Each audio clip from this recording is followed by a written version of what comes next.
Assalamualaikum warahmatullahi wabarakatuh, salam sejahtera untuk kita semua. Saat ini saya berada di aula SMA Negeri 68 Jakarta. Jadi meskipun cuaca mendung dan ini di hari Sabtu, ternyata guru-guru tetap semangat hadir di ruang ini. Ya, kita akan sama-sama membahas sesuatu yang sebenarnya juga tidaklah ringan ya, tetapi ternyata guru-guru tetap semangat. Apa yang kita bahas? Kita akan membahas tentang sikap inklusif dan juga tentang bagaimana menerapkan sanksi atau hukuman pada peserta didik. Nah, seperti apa?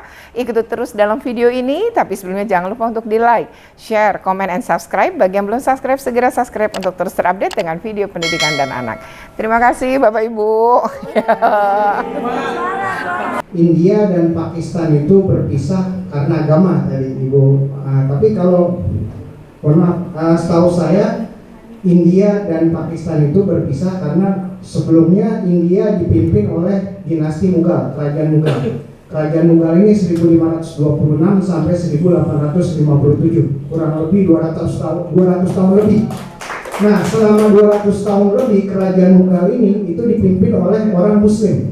Nah, kerajaan Mughal 1526 dipimpin orang Muslim, orang Hindu itu tidak dipaksa untuk menjadi Islam. Sedangkan kalau kita lihat sejarah 1492 itu terjadi inkuisisi di Spanyol yang dipimpin oleh Ferdinand dan Ratu Isabella. ITV yang yayasannya itu Buddha Seci.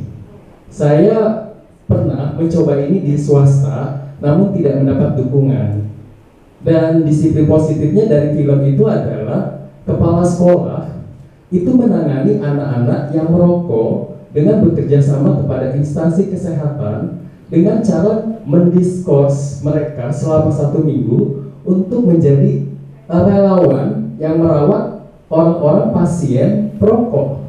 Sehingga dari situ mereka akhirnya timbul kesadaran dan membuat refleksi diri terhadap terhadap pasien-pasien yang merokok gitu. Jadi saya pernah menangani, memang ada kasus di Bekasi itu, dulu saya di Bekasi dan saya bicara dengan BK dan kepala sekolahnya. Mereka sebenarnya mau gitu melakukan, tapi mereka ragu. Akhirnya ya itu tidak berjalan gitu. Akhirnya hanya hukuman ini aja, hukuman biasa yang ternyata mereka sepenglihatan saya di warung-warung dekat sekolah mereka, akhirnya mereka merokok lagi gitu, nge-vape dulu istilahnya. Bahkan malam-malam saya lihat, dulu kan ada Instagramnya mereka, saya lihat dan saya memang melakukan pembiaran karena waktu itu percuma saya ngomong gitu, karena akhirnya itu jadi tidak efektif dan itu mungkin kesalahan saya juga dulu. Saya tidak melaporkan kepada kepala sekolah dan membiarkan mereka menemukan sendiri, karena mereka juga tidak melakukan pendekatan persuasif kepada anak-anak gitu, hanya mereka melihat dan kalau ada itu hukuman secara fisik saja, seperti lari itu mereka sering melakukan. Yang ada hanya di UPI sama di Semarang waktu itu, sama di Padang, hanya 3 kampus. Tujuannya hanya untuk apa? Mendalami. Saya di BK saja pun masih terus kurang bagaimana cara menangani anak. Makanya tadi yang sudah disampaikan sama Bunda Retno itu saya setuju semuanya, karena ternyata begitu saya ambil kuliah lagi Bun, apa yang saya lakukan pada saat saya SMA S1 itu banyak salahnya, banyak sekali salahnya. Dan saya dari mulai kuliah sudah bergabung dengan Pak Sarlito Wirawan, bergabung dalam Sahabat Remaja di mana menangani berbagai macam masalah. Dan saya punya prinsip bahwa tidak ada masalah yang tidak bisa diselesaikan manakala kita mau menyelesaikannya. Cuma bagaimana sabar apa tidak. Karena gini, kadang-kadang mohon izin nih Bun, kita itu menangani masalah seolah-olah yang punya masalah itu kita, sehingga kita memberikan solusi berdasarkan apa yang kita pikirkan. Itu yang berat bagi kita. Padahal yang pertama yang harus dilakukan seperti tadi yang Bunda bilang, cari dulu penyebabnya. Lah yang menyebabkannya itu apa? Pasti walaupun masalahnya sama, terlambat, tapi itu akan berbeda-beda. Kalau itu tidak diselesaikan, nggak akan pernah selesai. Kemudian yang kedua, membangun kepercayaan diri. Saya sangat setuju. Ada yang anak dihukum, walaupun cuma berdiri, terlambat berdiri di depan orang-orang lain, ada anak yang biasa saja, tapi ada anak yang sangat malu. Karena itu tidak dia kendaki juga terlambatnya. Ini yang perlu kita pikirkan juga. Kan yang bisa dijadikan alat oleh kolonial memecah belah kan. Nah, sekarang udah nggak ada kolonialisme, tapi kita bisa dipecah belah karena banyak perbedaan di antara kita gitu.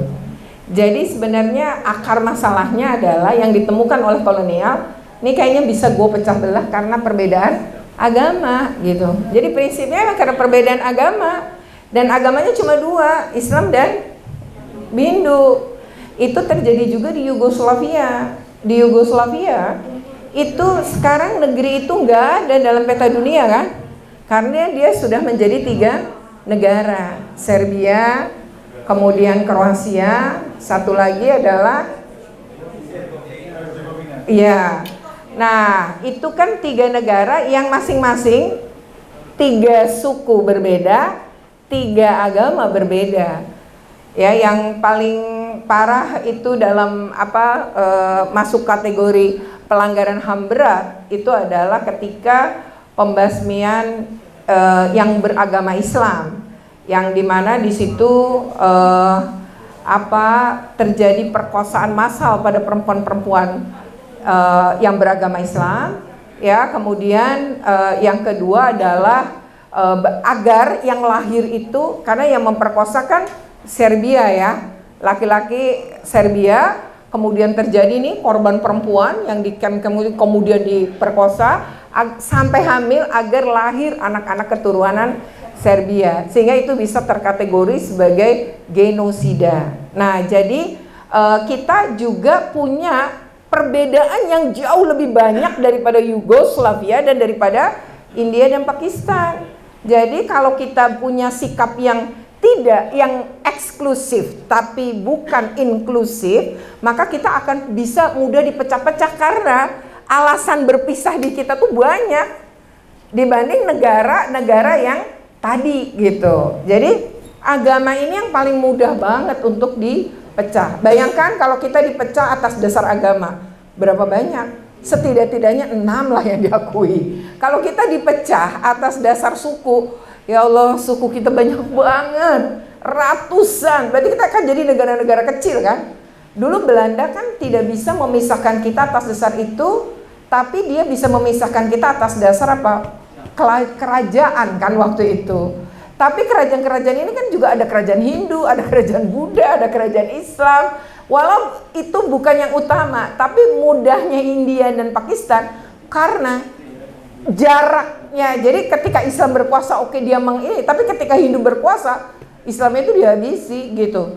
Nah, ini yang kemudian terjadi perpecahan yang bagi kolonial ketangkap sebagai alat yang bisa memecah belah. Nah, alat memecah belah kita banyak banget. Jadi negeri yang seluas kita, ya, ini memang mesti punya sikap inklusif. Ya, kalau enggak bahaya.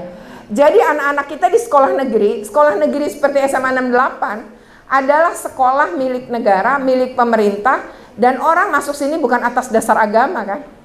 Kalau nyuruh anak atas dasar agama itu kalau yang homogen masuk pesantren atau dia berada di madrasah, kan dasarnya agama, boleh kita mengarah pada satu ajaran, semuanya harus bisa. Tapi kalau di negeri enggak gitu. Di sekolah negeri ini kita beragam dan nggak bisa punya program untuk agama tertentu, nggak bisa. Di sini kita justru anak-anak murid kita belajar di sekolah-sekolah negeri adalah inklusif, menerima segala perbedaan, bisa hidup berdampingan. Orang yang bisa hidup berdampingan atas perbedaan itu dia pada posisi sudah inklusif itu orang gitu ya.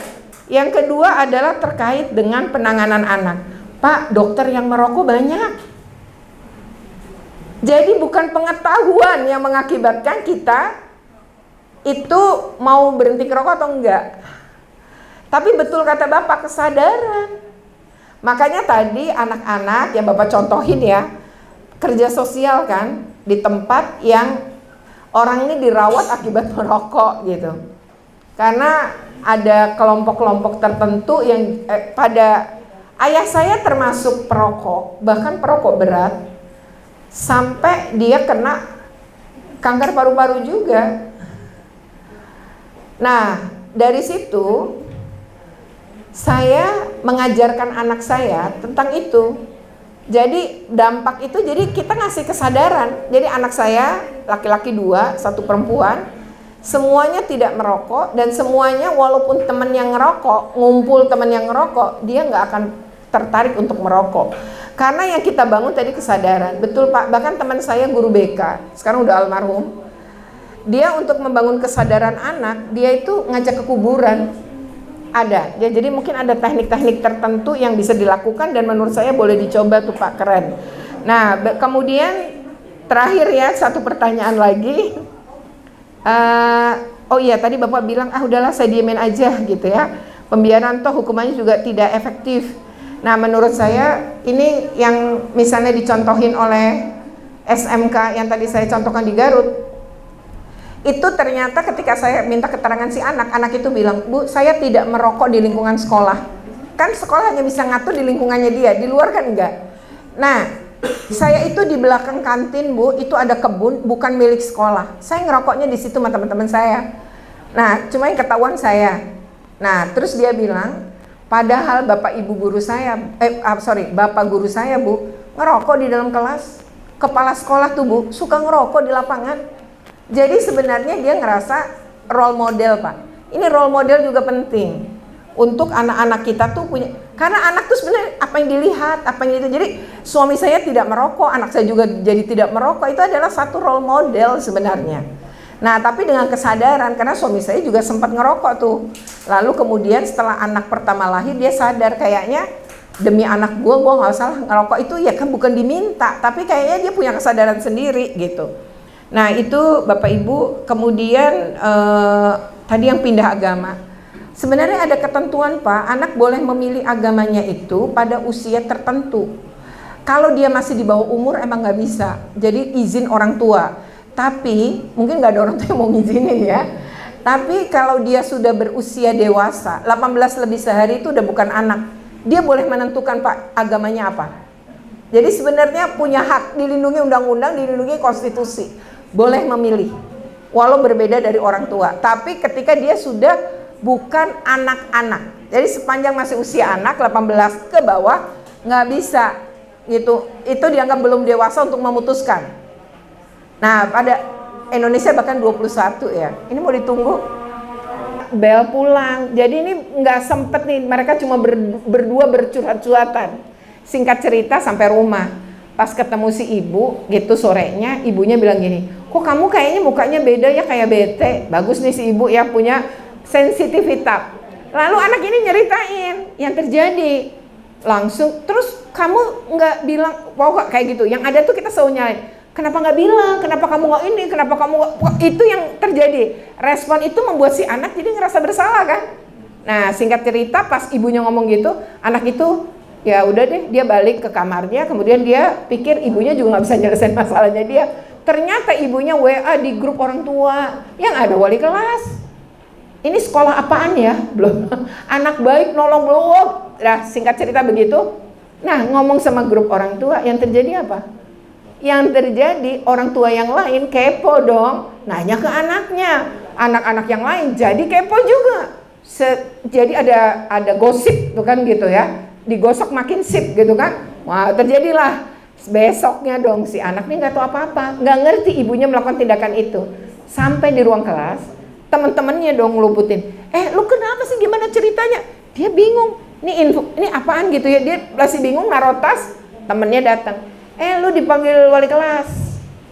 Lalu dia naruh tas, dia ke wali kelas. Sampai di wali kelas nih, masuk ruang guru, wali kelasnya langsung gini, nggak nanya, tapi orang wali kelasnya gini, kamu gitu aja kok ngadu ibu kamu, langsung aja ngomong sama ibu, nanti ibu ngomong sama gurumu. Kan kalau kayak begini bilang disalahin kan, padahal nggak pernah ditanya apa peristiwanya. Dia bingung kan, baru dia sadar ibu ini info dari ibunya. Dia tanya, emang ibu saya nelpon ibu? Enggak, ngomong di grup WA. Lagi kayak begitu, datanglah guru pelakunya nih yang datang. Guru yang ini langsung bilang begini, kamu ngomong dong terus terang kalau kayak gitu. Saya juga gak akan ngusir kamu. Kenapa kamu gak ngomong? Padahal dia gak diberi kesempatan ngomong kan? Bengong, dan dia ngerasa semua orang dewasa menyalahkan dia. Jadi saya pernah nanganin kasus begitu. Jadi ini kita seringkali merasa membela diri kita aja, orang dewasa tuh. Membenarkan apa yang kita lakukan, bertindak tanpa sepengetahuan anak, dan kita tuh nyimpul-nyimpulin sesuatu dengan itu. Kan bisa tanya, kamu sampai 30 menit terlambat, emang kenapa? Ngapain sayang? Kan kalau ditanya gitu orang juga punya kesempatan. Sehingga kita bisa mutusin dia boleh masuk atau tidak. Tapi ketika ngusir tanpa bertanya, itu juga tindakan yang tidak tepat gitu. Nah, mungkin kisah ini bisa memberikan gambaran di lapangan seperti apa kondisi. Anak ini sampai ngeblokir ibunya di media sosial. Jadi betul-betul marah, dan ketika saya bertanya, anak ini sampai bilang gini sama saya, udahlah Bu, nggak usah ngomongin ibu saya mah ember, gitu dia bilang. Dari situ saya sadar, oh ya, mungkin begini rasanya sakit sebagai seorang anak, karena ibunya bukan nyelesain masalah, tapi menimbulkan banyak masalah baru bagi dia, dan hubungan buruk setidaknya dengan 3 guru, gitu ya. Itu yang kira-kira dialami oleh anak ini, gitu. Mungkin ini satu gambaran ya Bu, jadi nggak bisa juga sih ibu sendiri, tapi harus ada sistem sekolah. Yang kedua, sekarang ada tim PPK, ngurus apa-apa kan nggak harus guru BK, kecuali guru BK-nya masuk tim PPK, ya dia akan ngurus. Dan situ ada unsur orang tua. Jadi kan ada cara pandang yang tak hanya guru, tapi orang tua ini juga punya cara pandang pada saat menyelesaikan masalah ini. Makanya tim PPK itu terdiri dari orang tua dan guru di Permendikbud 46. Tujuannya tadi, ibu sebagai itu nggak perlu repot-repot juga. Jadi wali kelas ketika ada masalah, kemudian tidak mampu menyelesaikan, ya udah deh bagaimana kalau tim PPK yang menyelesaikan, itu bisa. Jadi Bapak Ibu bisa konsentrasi dengan 35 jamnya ya. Lalu tapi yang kasihan tim PPK yang juga menjadi beban. Nah, kenapa Bu? Nah, itu juga bentuk mungkin ibu jalanin, habis itu evaluasi, beri masukan. Ini nggak mungkin, ini harus gitu Bu. Seperti itu. Jadi kadang orang dewasa itu kalau udah punya fakta, punya dampak baru. Jadi gimana kami mau ngelayanin anak-anak kami dengan baik? Bagaimana sementara kami semua sibuk dengan hal-hal seperti ini?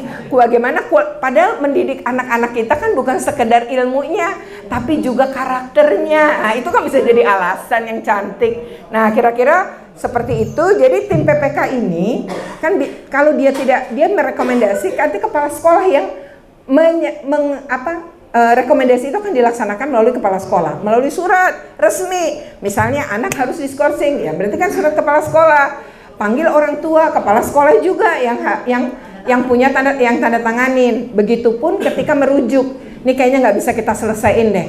Guru BK pun nggak bisa lah, yang namanya ngonsoling orang tua. Udah kita selesaikan, minta satgasnya DKI untuk menyelesaikan. Karena di situ ada Dinas Pemberdayaan Perempuan dan Perlindungan Anak dan Pusat Perlindungan Perempuan dan Anak yang mereka punya psikolog. Jadi kita rujuk, kami butuh psikolog untuk home visit pada anak ini, boleh gitu. Jadi tim PPK ini pun bekerja untuk ada hal yang nggak bisa diselesaikan sekolah, jangan dipaksa diselesaikan. Kalau emang harus dirujuk, rujuk saja gitu. Lalu bukan berarti tidak boleh mengeluarkan, tapi kalau udah berkali-kali diinikan tapi masih juga dan kita nggak sanggup, orang tuanya tanya, Bapak sanggup juga nggak berubah? Kalau nggak ngubah, anaknya begini terus, dipindah kemanapun akan kayak gini. Nah, jadi kadang-kadang pola pengasuhannya harus diubah. Nah, untuk menyadarkan itu, kadang guru mungkin nggak bisa atau kurang tepat. Ya udah, biar psikolognya pakai ilmu. Jadi orang tuanya disyaratkan juga untuk konseling agar sembuh, sehingga nggak melakukan tindakan-tindakan kekerasan. Saya pikir itu ya Pak. Sudah saya jawab semua. Terima kasih. Oke ya, assalamualaikum. Oke, demikian video ini. Semoga bermanfaat ya, pertanyaan-pertanyaan ini dan jawaban ini semoga bermanfaat bagi para penonton Jurnal Retno Listiarti ya. Semoga bermanfaat. Jangan lupa kalau bermanfaat untuk di like, share, komen, dan subscribe. Bagi yang belum subscribe, segera subscribe untuk terus terupdate dengan video pendidikan dan anak. Oke, terima kasih. Wassalamualaikum.